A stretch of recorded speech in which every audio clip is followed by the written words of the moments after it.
Darling?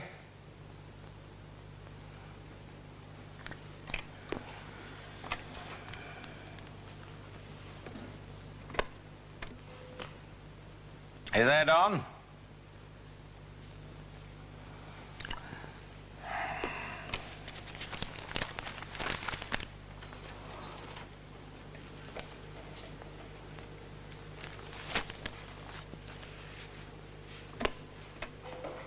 Yes, Sir John?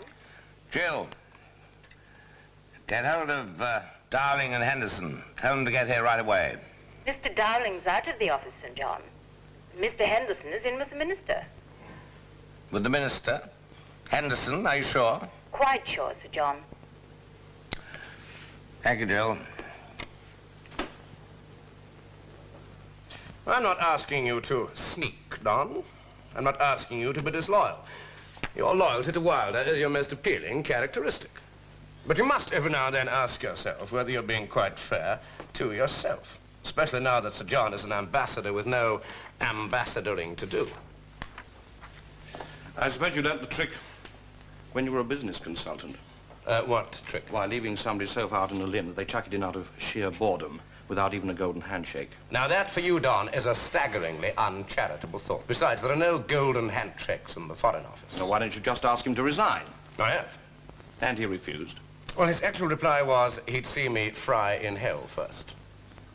In which case, Minister, I suggest you get yourself a flame-proof jumpsuit. You could try to sack him. No, he has friends among the cabinet. Well, if you think you're going to drive him dotty through boredom, you don't know John Wilder. Foreseen. Which is why I asked you to come here. He's about as capable of remaining inactive as Vesuvius. So, the sight of that bleak desk being what it is, he'll move. Any time now, he'll move. Knowing his style, I expect a spectacular eruption. I just want to know when and where it's coming. He doesn't invariably have me on his early warning net. That's not what I hear. Snooping on my master's not my forte, Minister. If John's out, then so am I. Well, that's very noble of you. But managing directorships on the scale to which he's accustomed aren't two a penny these days, as many of our top-flight managing directors are finding out as they pad around their local golf courses every working day. And I'm sure you don't want to end up as his caddy. If that's all, Minister?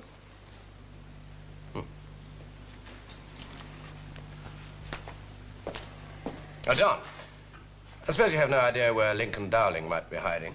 No, Minister. I think you have. Anyway, think over what I put to you. If I turn you down, you'll invite Dowling. No, Don. I have quite other plans for Dan.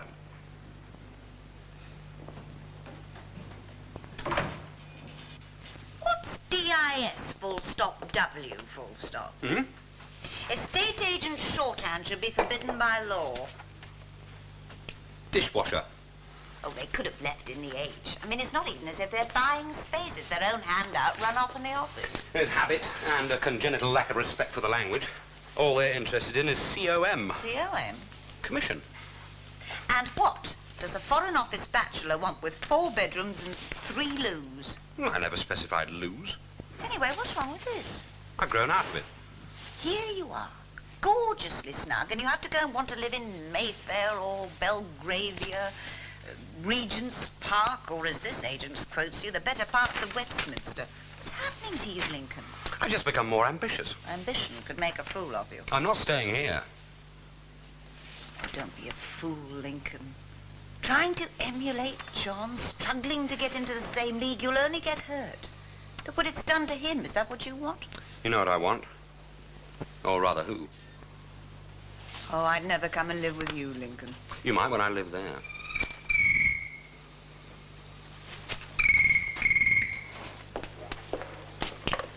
Three, 492. Hello? Hello? I do hate people who do that. Well, burglars sometimes find it professionally necessary. Yes, and you soon have them calling if you're going to live in Mayfair. But Lincoln, how does a young, young-ish diplomat like yourself on a modest fixed Whitehall income expect to keep up a pad like this? I could be in the pay of the Russians or the Chinese. You never know. You may be watching the arrival of the coolest traitor since Kim Philby. What you trait never. Trait? Trait. What I could do is succeed in business without really trying. There you go again. Trying to be like John. I do hope you know what you're doing. I have 3 firm offers. 2 from merchant banks, 1 from a construction firm. John again. His industries both. Well, it might be easier to find the lady than find an industry John hasn't been in or been booted out of. Don't be a bitch, Lincoln. Bite if you like, but don't scratch. Before I leave the department, I'd like to see Garfield Kane develop a limp. Lincoln? Oh, I know you like him.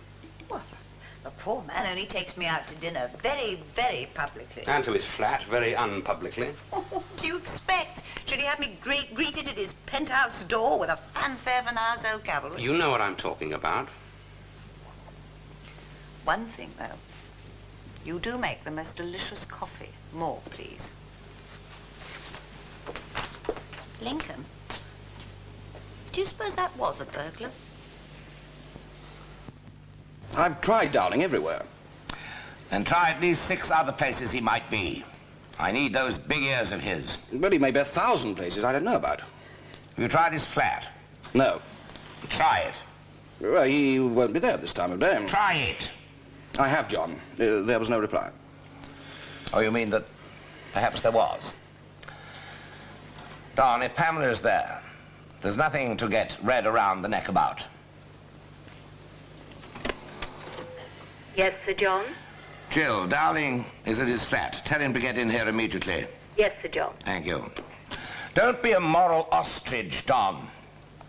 Gets in the way of your work. You seem to forget that your loyalty is not to Pamela or to anyone else, but to me. Don't talk to me about loyalty, John. Not to me, not today. Why especially today? Oh, forget it. What happened today? Well, in India, a few hundred people died for lack of food in their bellies. In Africa, a few from far too many bullets in the head. And in concentration camps all over the world, some prisoners of conscience, no doubt, had their ribs smashed in. But what happened today, Don, here in this department? Here, John? Here. Here, John. The Minister of State, Mr. Garfield Kane, MP, invited me to change sides. And as you didn't? I'll get my reward in heaven. What makes you so sure I didn't? I know you, Don. You always back winners. Yes? Mr. Dowling will be in soon, Sir John. He has a prior appointment with the Minister of State. Thank you, Jill. Kane's been looking everywhere for him. So it seems that we all. Well, now, if you can manage a week here next time, Couve, I'll prove to you just how far London's catching up on Paris for the gourmet. Wishful thinking, Garfield. And you too, if you can spare the time, Minister. I never have time to enjoy food in Paris, let alone in London. But then I have simple tastes. Oh, I remember. I developed a taste for roast beef when I was here during the war. Well, now, I'm very grateful to both of you for making the trip. Now, all we need is action at both sides. Oh, my company is deeply interested, Garfield. I can give you that assurance now. Good. I don't want to sound over-optimistic, but I feel sure there will be no objection from the Quai d'Orsay. Paris a week today, then? I can hardly wait. I need only the slightest pretext. My passport looks like a travel warrant to Orly. Au revoir, Monsieur le Ministre, merci. Au revoir, monsieur. À bientôt à Paris, j'espère.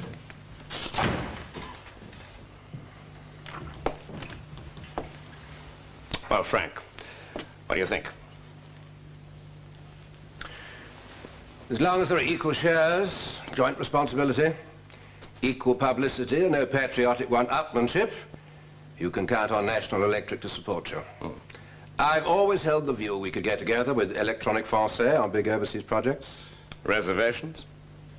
We'll need strong safeguards. I don't wholly trust the French, or for that matter, politicians like yourself, Garfield. And you're not going to stick your noses into the business side. Well, you want the juicy jobs in the developing countries. And you want us in there, and the Chinese and the Russians out. So, mutual interest, Frank.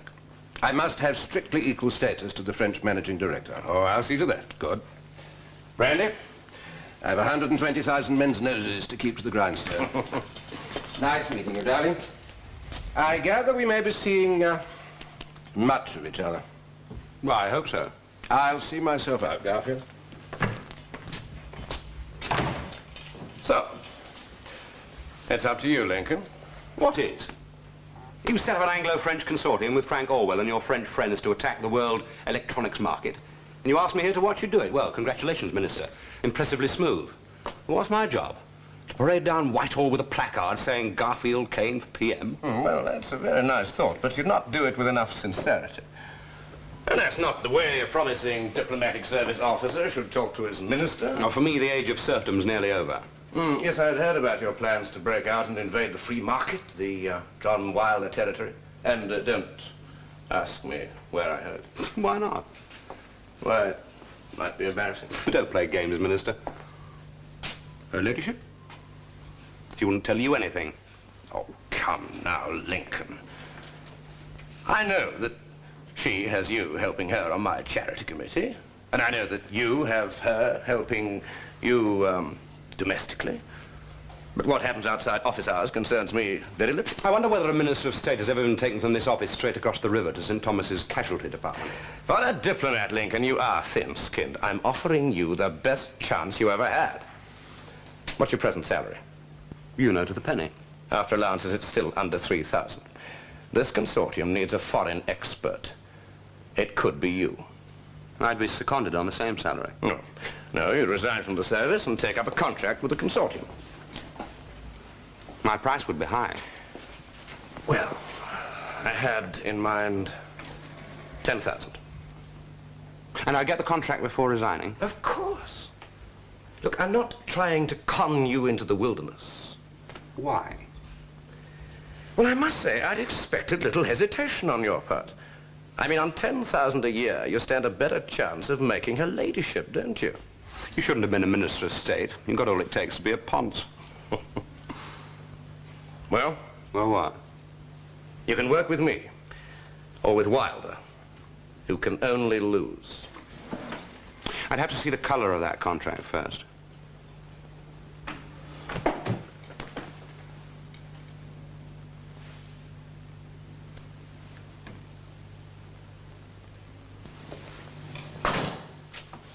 Lincoln, you must be the most elusive private secretary in Her Majesty's diplomatic service. I'm sure you won't mind if I join you and my wife at lunch. Where are we going? The Cordon Français. Yes, I thought we might have a talk about your session with Kane. Nothing to talk about. It was tedious. Very promising, though. Lincoln, I know what he is up to with National Electric and Electronic Français. Then why ask me? What did he offer? That's beneath contempt. My question or his offer? Lincoln, that consortium is not going to happen. I have a better idea.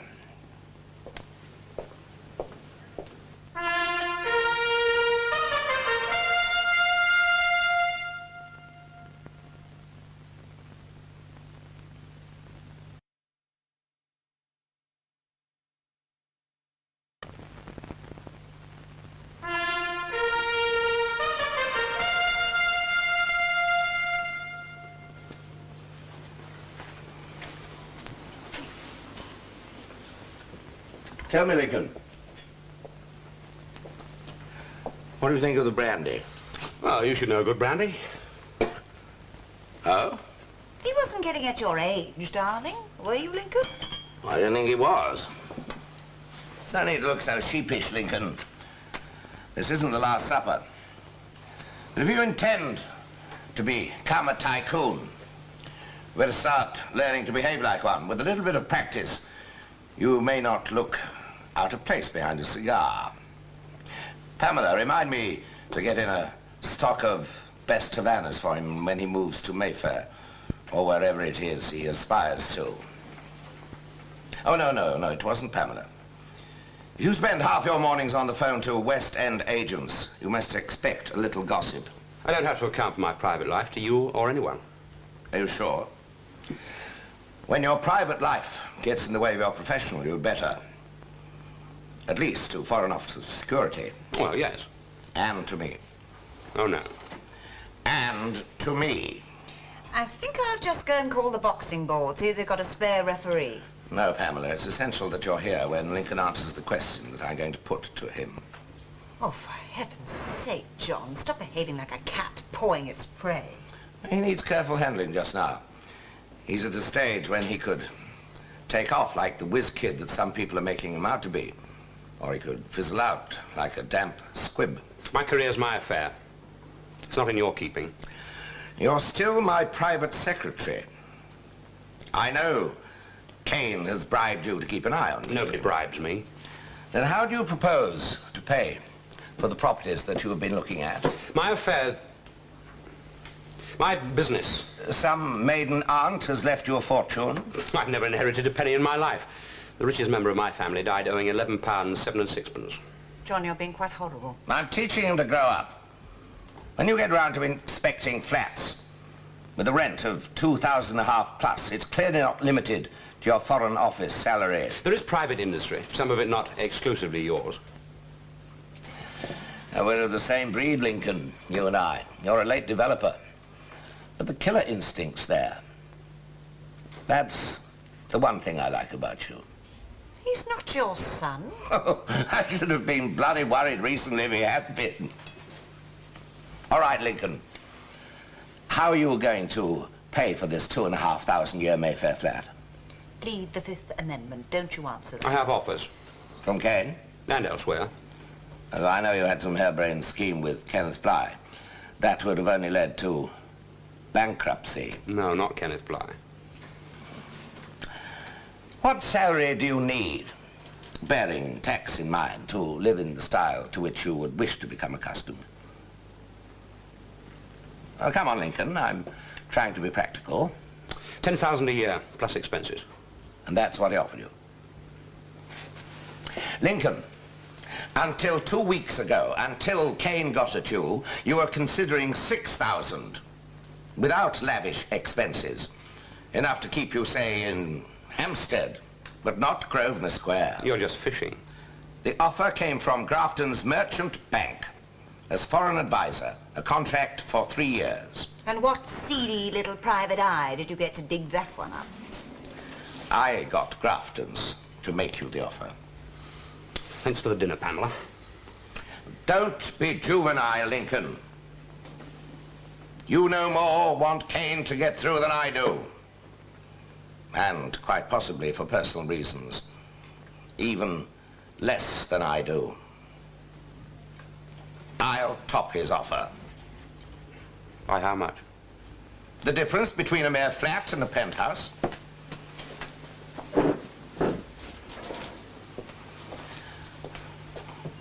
Have some more brandy, Lincoln. Might help you to make up your mind. If the answer's yes, I shall want you to stay on. We shall need to work through the night. If the answer's no, then you'd better leave before my other guests arrive. I could say yes and still work against you for Kane. If you agree to join me, I'll take your word for it. As long as you say it in front of Pamela.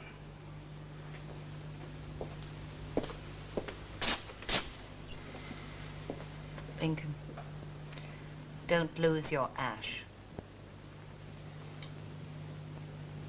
There's nothing odd about meeting in a sauna. Some of my best thinking is done in saunas. Oh, well, it's only producing some of my worst. You mean you've never had one before? Baptism of fire. Never again. Phew. Can't we turn it down a bit? Only just come in. Yeah, I wish I hadn't.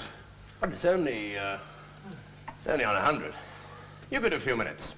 You'll come through, Henderson. Nostrils burning?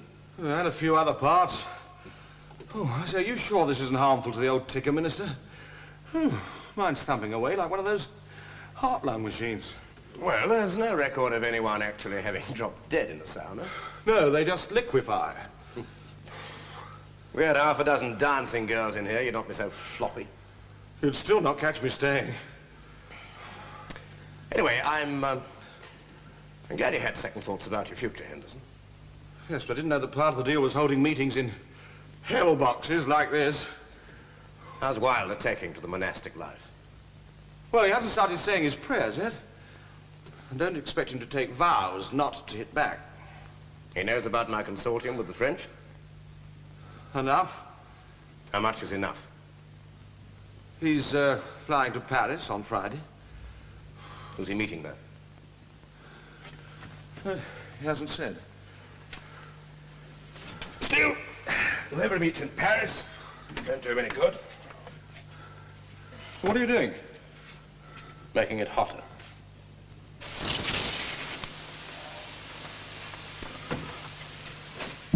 Don't forget the cold plunge, Don. Well, never mind the ifs and buts, Carey. Just recap what you told me yesterday. National Electric's worth about 300 million. And I don't think Norton would argue if I put a value of 240 million on his company. A merger would make the combined firm the biggest in its field in Europe. The biggest outside the States. And finance? Oh, it shouldn't be difficult. And quite unofficially, of course, I can promise support of my people. The Commercial Reconstruction Board sees the merger as a natural marriage. The new firm should soon move up to gross annual sales around the 600 million mark.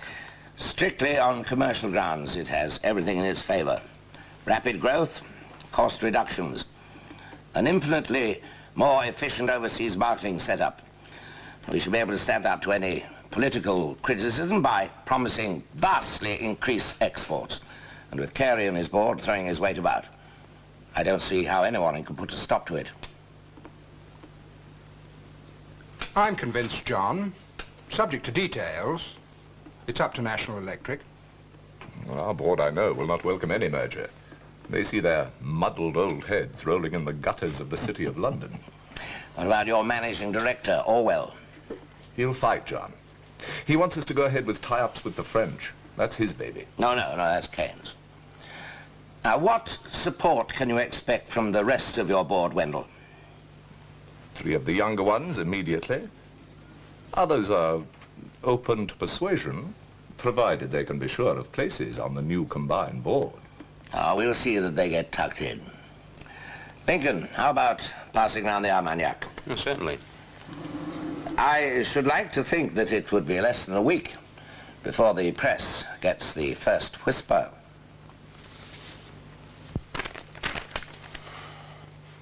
And Wilder not mentioned once, not even linked with that damn thing. Now, one of you must have had some inkling. No, Minister? Not even a whisper. I heard there was an all-night meeting at Wilder's house with Wendell and Norton present, and others. And what happened to that Paris trip he was supposed to be making? Cancelled. If it was ever on. Far from wrecking the consortium in Paris, he's crippling its chances without even moving out of his office. He hasn't been here for days. Then where the hell has he been? Doesn't anybody check? Shouldn't you know, Lincoln? Not that you should admit to your extra duties with a temporary civil servant present. All right, Henderson, leave us. But don't roam too far. Well? If Fowler is suggesting because I'm also with intelligence I should know of Wilder's movements, he's forgotten what it's all about. I doubt whether they even give him a second look. Then they should be carpeted for dereliction of duty. Yes, Jane? Mr. Orwell is here. Show him in. I'd like you to stay, Jason. And you too, Lincoln. Now, don't worry, Frank, you're among friends. Which is quite a change. Sir Jason Fowler is Deputy Under-Secretary at my department and must necessarily be in the picture. And Lincoln Dowling you've already met. He'll most likely be working for the consortium. If it ever comes to anything? Oh, now, don't throw in the sponge, Frank. You've only just started fighting. I've already been knifed in the back twice. Well, it's your spine they're going for. They know it's your weakest part. As long as you don't leave a trail of blood right through our Foreign Office corridors, that kind of thing is apt to bring out the worst in our gunboat diplomats. I must say you're taking it very well. Well, I've never gone in for desk banging and foot stamping. It's bad for the heart. Wilder's behind it, isn't he? I mean, he must be. Garfield, I don't know what you stand to lose, but they're after my shirt. I think you've all got a Wilder complex. You've got no proof he's behind it. I've a member of my board named Wendell, who should have been christened Judas. He's in Wilder's pocket, and he's already got half the board behind him, with at least another 2 coming out in goose pimples. How do you know? How do I know what? He's in Wilder's pocket. He's twice taken a company car to Belgrave Square recently, to Wilder's house. Wilder bested him on a deal 2 years ago. And ever since he's seen Wilder as some sort of heroic figure.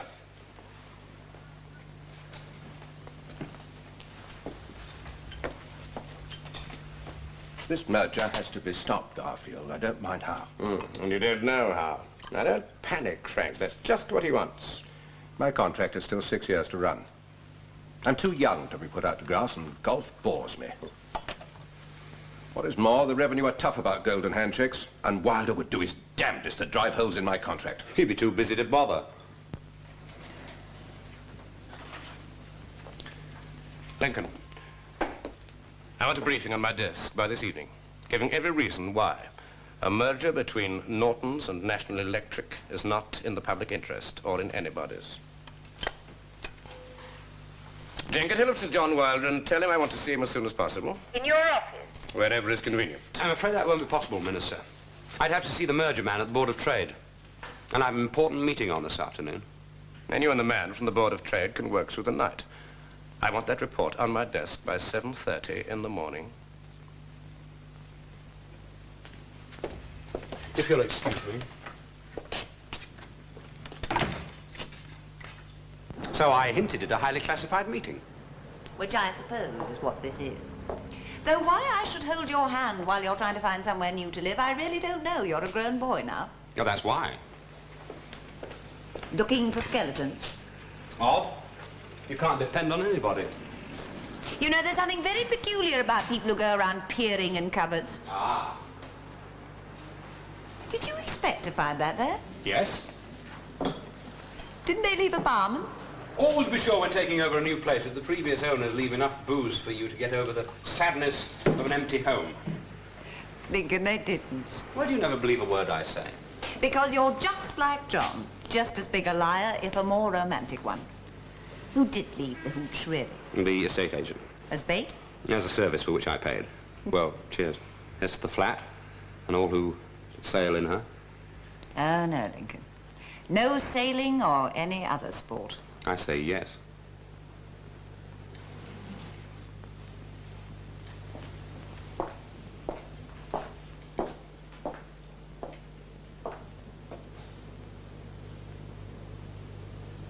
Does it make you feel good, John, to have the minister come to you? You wanted to talk. Still, you should have accepted my invitation. To meet in a sauna bar? You make it sound obscene. Few saunas and you could look the world in the face. I can do now, without. I acted too hastily. I should have kept you busy. Instead, you chose to try and cut me out. That only works with terrified nonentities. Why are you against my consortium idea? Because it stinks.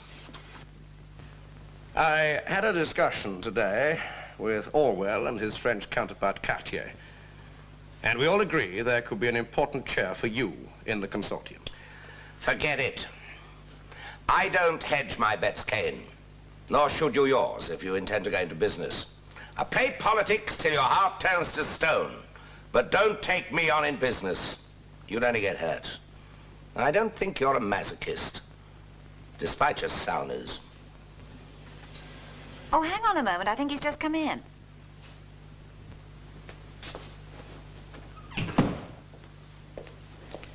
Lincoln Dowling. For me? Hello, Lincoln. I'm working out just why your merger shouldn't go through. How are you? For Kane. He's pretty cock-a-hoop. I can't think why. He thinks he's found a cast-iron way of stopping you. He's having your merger referred to the Monopolies Commission. Good. I thought that's the way he would move. Thank you, Lincoln, and good night. Don't stay up too late. I shall need your mind at its sharpest and most devious in the morning.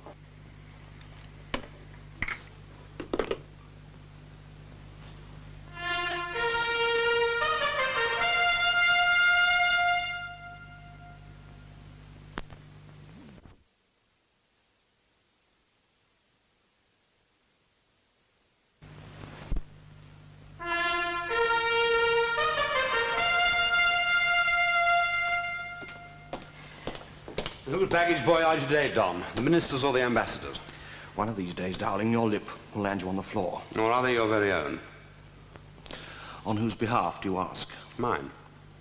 Only you make such a to-do about your intelligence connections these days, I sometimes wonder who you're not spying on. It's a role, I must say, that suits your personality. And you're in the role that suits yours, running errands. Pamela must be out of her mind.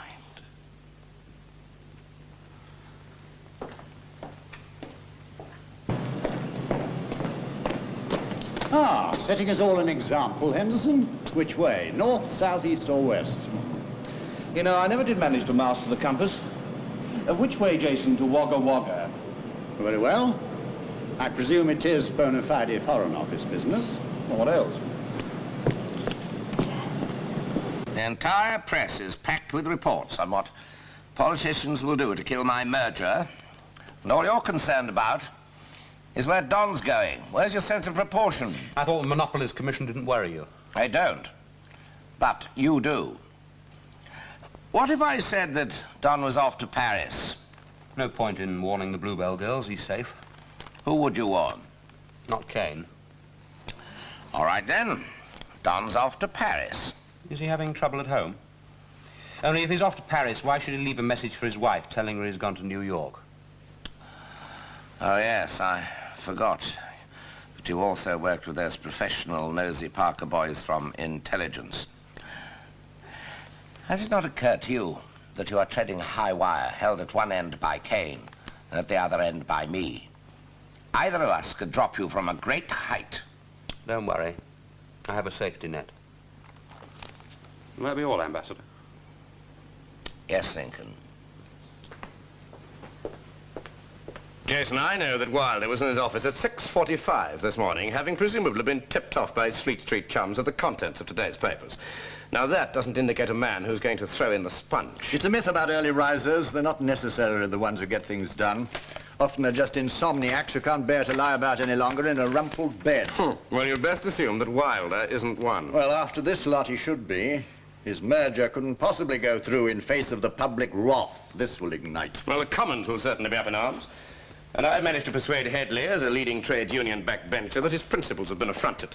He's going to issue a statement saying that the merger will put 6,000 men out of jobs. How can he know? Well, he can't, but the figure has a suitably alarming ring. Well, you know, if Wilder had a trace of decency, he'd resign now. Do you think he might, Minister? No. Pity. He's still the outsider to you, isn't he, Jayston? He belongs in the marketplace, not this office. Now there, if you're not careful, is where we might part company. Don't forget, and certainly not while I'm the minister here, that we are the Department for Special Situations and Trade, and that calls for men from the marketplace. I'm one. Ah, but you do have an instinct for the more civilized virtues of diplomacy. I'm a salesman, Jason. As an orphan, I had to spend most of my early life selling myself. You strolled through Eton and Oxford and then nobly offered your services to the country. In fact, you are less my kind, really, than Wilder is, so just disabuse yourself of this idea that selling is a dirty word. Yes, Jane? Mr. Dowling to see you, Minister. Oh, send him in, Jane. And bring some coffee, will you? You may not know where Henderson's gone, but be sure Dowling will. Yes, I feel that that young man knows far too much for the peace of mind of any of us. His extramural work for intelligence is corrupting him. Good morning, Lincoln. You read the papers? Quite a killing, Minister. And what does your suspicious mind tell you could still stop my consortium, if anything? Don't count your French chickens yet. No. Wilder was up before daybreak. And busy by sunup. We were curious as to where Don Henderson has gone. Do you know? Oh, yes. He's gone to Paris. Oh. Now a cup for Mr. Dowling. Oh, no, if you don't mind, I have some clearing up to do for Wilder. Clearing up to do for Wilder. Now, that has a very comforting ring about it. The sound of impending departure. All right, Lincoln.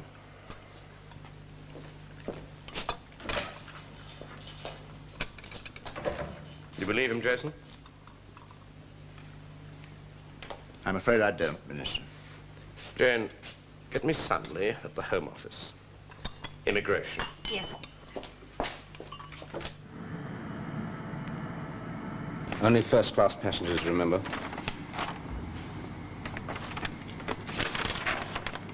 We've got him. Donald Henderson, you said. He's on a BOAC flight to New York, taking off just about now.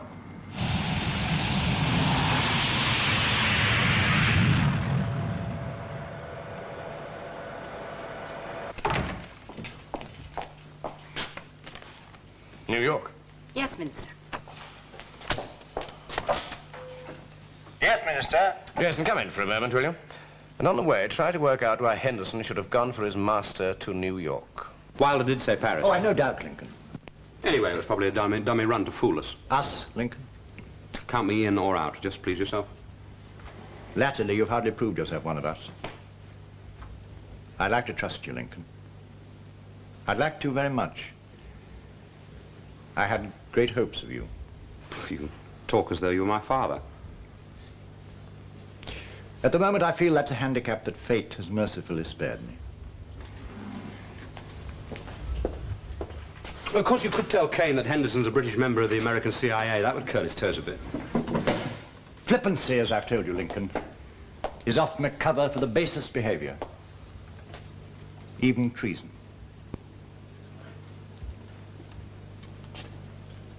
Are you coming to help or not? I have an important engagement. Oh. Highly classified, no doubt. Highly, Sir Jayston. If you'd bring the sideboard in, we'll have something to put them on. Yes, and if you'd bring in a chair, I'd have something more comfortable to sit on. What chairs, then? Lincoln, where on earth did you find them? Oh, a bargain I picked up in the King's Road one lunchtime. After lunch? Hmm? And how many brandies? You mean you don't like them? Lincoln, they're absolutely hideous. Well, I was going to turn them into lamps, but if you don't like them... Well, what matters is that you like them. You have to live with them. And you might. Oh, yes. Have you ever wondered who lived here 100 years ago? I mean, who was born here, who died here? There isn't a blue plaque commemorating anyone famous, is there? All that concerns me is tomorrow, not yesterday. I also said you might live here. What, me? With them? I could always abandon them. I shouldn't think it's the first time they've been dumped either. Well? Oh, Lincoln, don't be ridiculous. I mean it. Yes, I know you do. That's what makes it so sad. You must stop rushing at life. Learn to pace yourself. Like Garfield Kane? No. Like the man you've more in common with, John. All we have in common at the moment are mergers. His big business merger, and mine with you. Lincoln, I never suspected. Oh, you never saw it in the old place. I kept it in the attic, which had a skylight. It soothes me to look at the moon occasionally. Only the moon?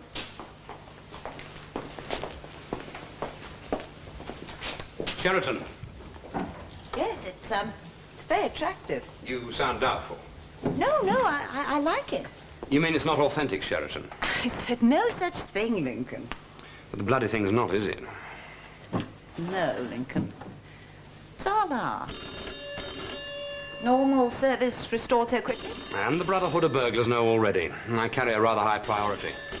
I mean at Whitehall, not among the criminal classes. Lincoln, darling? Yes, I'll be over right away. I thought something like that would happen. Still, it's better if you supervise the layout, if you don't mind. I do want you to like the place. Should I lock up afterwards? If so, where should I leave the key? Oh, almost forgot. I have two. One for you. I mean, you may want to do more supervising when I'm not here.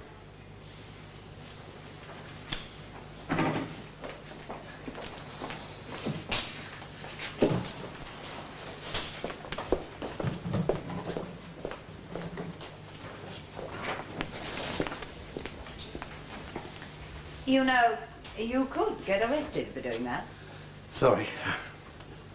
Oh, take those out again with you, will you? Certainly.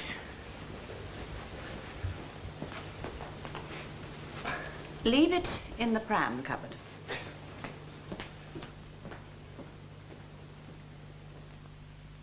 We think you're right, darling. Whether we get the Anglo-French consortium or the all-British merger is academic to intelligence. But it is important that we penetrate any organization of such a size, selling military electronics and other defense equipment to foreign powers. You will hear further from us presently.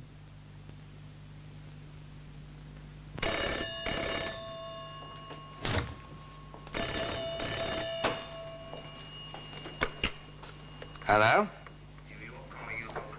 Thank you. I suppose one day there'll be a night that doesn't go bleep. Hello? Hello. It's Don. Oh, hello, Don. Can you hear me, John? Yeah, very clearly. Go on. Well, it's all fixed, John. It's agreed at a press conference. When did their news agencies put it out? For the last editions. I see. You should catch our first edition. Sounds good, Don. Now, catch the next flight back. We're going to be very busy.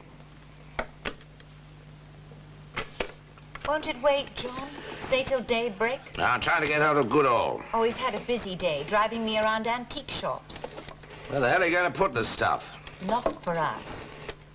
You going somewhere I shouldn't know about? No, it's business. Fleet Street. Well, then let Goodall sleep, John.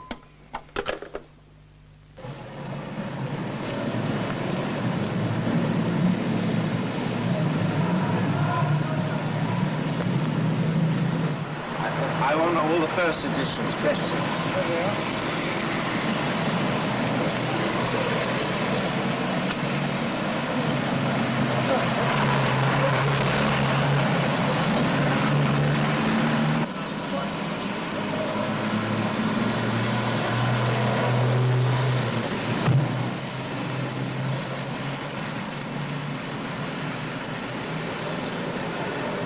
So there goes our chance with the Monopolies Commission. Nobody will lift a damn finger to stop the merger if the alternative is to let the Americans get control. Now, look, if you'd like a tranquilizer, ask Jayston. He's got a pocketful. I am about to have my firm snatched up by a bunch of Americans, and all you can do is to sit there and prescribe drugs. You need electric shock therapy if you go on like this. The Americans will get nothing, and Wilder knows it. You've got Wilder on the brain. What the hell's he got to do with it? His messenger boy went to New York yesterday. Wilder's well in with the president of the American firm who are making this bid, and he's fixed this bombshell to scatter our MPs who are attacking his merger. Well, it will, won't it? Not if we show what's behind it and who, and convince everybody that our consortium is preferable to Wilder's merger. Don't forget, half my board, more than half by now, is grasping at the merger. It's a life raft to them. They know what will happen to them under the Americans. They'll be thrown overboard and left to drown. Well, they could always learn to swim. Now, come on, Frank. Your managing director will manage them, direct.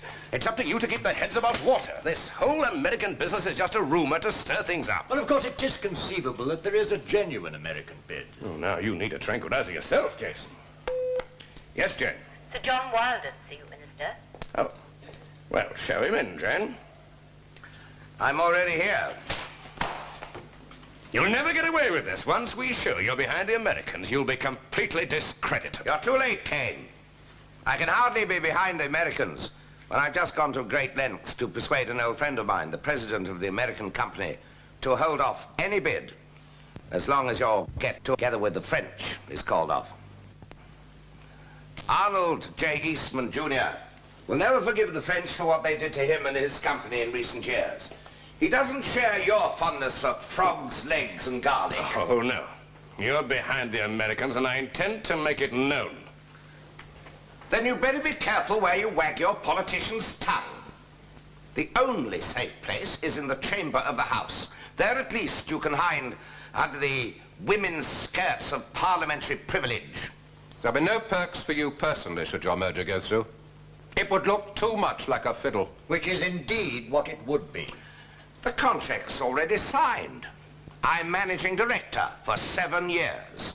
And some of your political colleagues came, senior to you, see it not only as fiddle-free, but essential in the public interest that I run the group. As a minister of the Crown, they would expect you to keep a dignified silence. Of course, you could always resign. But you're too fond of the soft line to chuck it in at this stage of the game. So it's up to you. Bawl your head off to the public and press, if you dare. John, do you think you and I could talk? What about Frank? Your top hat pension? Whether you should take up golf or growing sunflowers?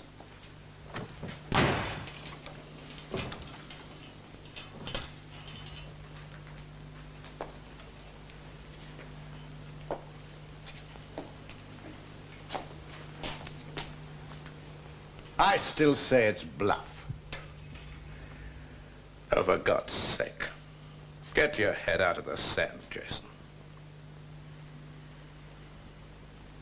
Well, now, if you'll excuse me, gentlemen.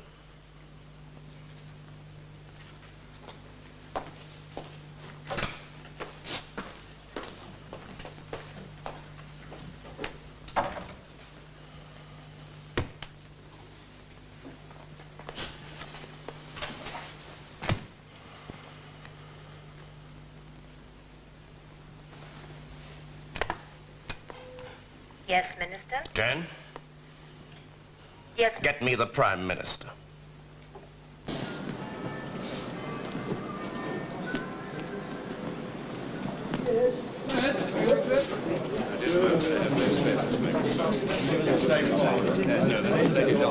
Mr. Kane insisted that he had no comment to make, but this evening he issued a statement from his home saying that he had resigned on a matter of principle. His resignation will enable him to make a full statement to the House of Commons tomorrow. And now, further news of the Midlands rail accident. Principle? He diddled his grandma and said it had to be done on principle. Hasn't got one, Lincoln. Doesn't got what? A grandma. He's an orphan. Even orphans have grandmas. They have to be grandmas.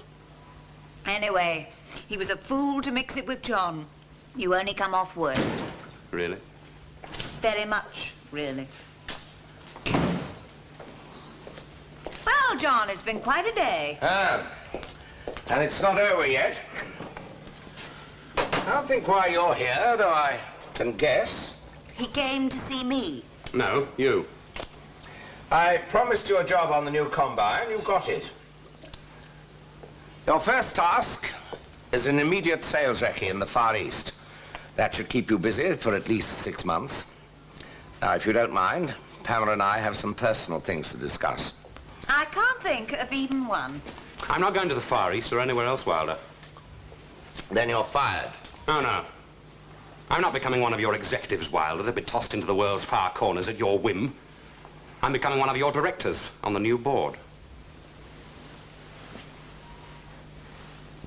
What have you been giving this upstart of yours, Pamela? Hallucinatory drugs? Call the office, then. Go on, ring them. And the higher you go, the firmer will be the confirmation. I'm on your board, Wilder, and there's nothing you can do about it. Besides, I've just taken a 3-year lease on a new place in Grosvenor Square. It was such a waste if I wasn't in London to enjoy it.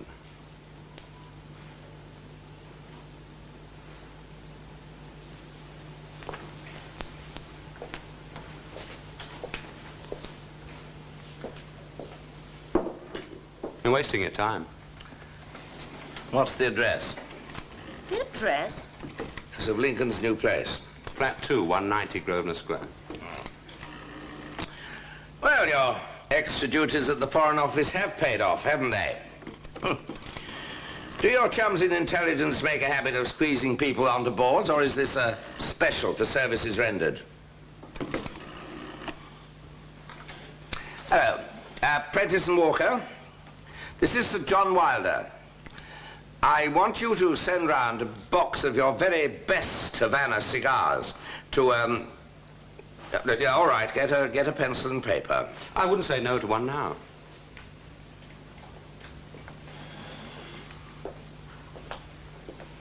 Oh, yeah, the address is Lincoln Dowling, flat 2, 190 Grosvenor Square. Yes. Yes, thank you very much. You'll find a cutter on the drinks table. Oh, that's all right. I have my own now.